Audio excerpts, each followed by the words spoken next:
तर मंडळींनो, स्वागत असं तुमचं आणखीन एका व्हिडिओत. घड्याळात वाजलेले रात्रीचे 3 आणि माझी आज ड्युटी होती 4 वाजताची. मगेन मी कसलोच विलंब करूच्या आधी किचनात गेले आणि एका पेल्यात गरमागरम कडकडीत अशी कोरी चाय वतली आणि 2 घोट मारून मन समाधान करून घेतलं. घराकडसून बाहेर पडलेत आणि बघलंय तर रोजच्या सारख्या धुके हा आज कमीच होता. नाहीतर कामावर जायसर पावसात भिजलेल्याचा अनुभव नक्कीच घेऊक भेटता. तर मंडळींनो, आज ड्युटी पूर्ण झाल्यावर आमची चिंतामणी बँजो ग्रुप ह्यो वेंगुर्ल्यातल्या खानोली गावात हळदी शोसाठी जातलो असा. तर हळदीची मजा तुमका बघूची असा तर ह्यो व्हिडिओ तुमका शेवटपर्यंत बघूचोच लागतलो. काउंटरवर येऊन बघलंय तर ह्या पोराक त्याचा पास काय मिळाला नाही होतो, पण माझो जसो पास मिळलो तसं त्यांनी माझो पास माझ्या हातात दिल्यान तसं मी आतमध्ये येईल आणि बघलं तर 4 वाजत दिलेले होते. मगेन मी या डिजिटल हजेरी लावून लेखी स्वरूपाची हजेरी सुद्धा लावून घेतले, कारण घराकडे जाऊच्या टायमाक हजेरी लावचा काम मात्र विसराक जाता. आज बऱ्याच दिवसांनी बाहेरच्या दिशेने नाश्ता करू यायचा आमचा ठरला. आता आमचा म्हणजे नक्की कोण, तर माझ्यासोबत अरविंद आणि गीतेश हे दोघं इलेले. आम्ही तिघांनी गोव्यातली फेमस पातळ मिक्स भाजी पाव आणि मिरची घेतलेली. अरविंद इलो तसं आम्ही नाश्ता करूक सुरू केलो.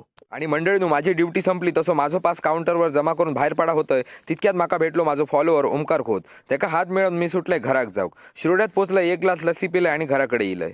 हळदीक पोचायचं आमचं 7 वाजताचं टायमिंग असल्यामुळे संध्याकाळच्या 5:15च्या दरम्यान मी माझं गेटअप रेडी केलं आणि गाडी स्टार्ट मारून बाहेर काढलंय. मगेन आवशीन ह्या बुलबुल हाडून माझ्यावर दिल्या आणि तसा तो गाडीवर ठेवलाय आणि सामान भरूच्यासाठी म्हणून आमच्या रूमकडे येईलय. मीच पहिलो पुढे येल्यामुळे चावी घेऊन दरवाजा उघडलंय. आतमध्ये इले आणि होया असलेला सामान दरवाजाच्या बाजू काढून ठेवलंय. मगेन सगळेजण इले तसे एक एक करून सगळं सामान शुभमाच्या टेम्पोत भरला आणि आम्ही सगळेजण वेंगुर्ल्याच्या खानोली गावात जाऊक सुटलो.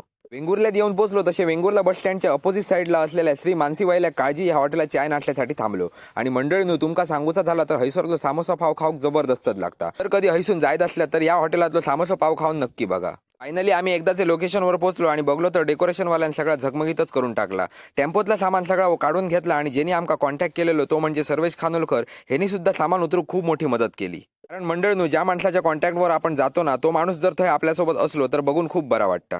सगळ्यांनी पटापटा सेटअप जोडूक सुरुवात केली. आमच्या ग्रुपची शान, ग्रुपच्या नावाचा लोगो वेल सेट केलो. मगे नाही सर, मी कीबोर्ड आणि बुलबुल जोडून घेतलं आणि मंडळीनं, अशा पद्धतीने आजचो हळदीचो सेटअप लावून आमचं रेडी झालो. हळद लावूक सुरू केली तसं आम्ही पण वाजवूक सुरुवात केली.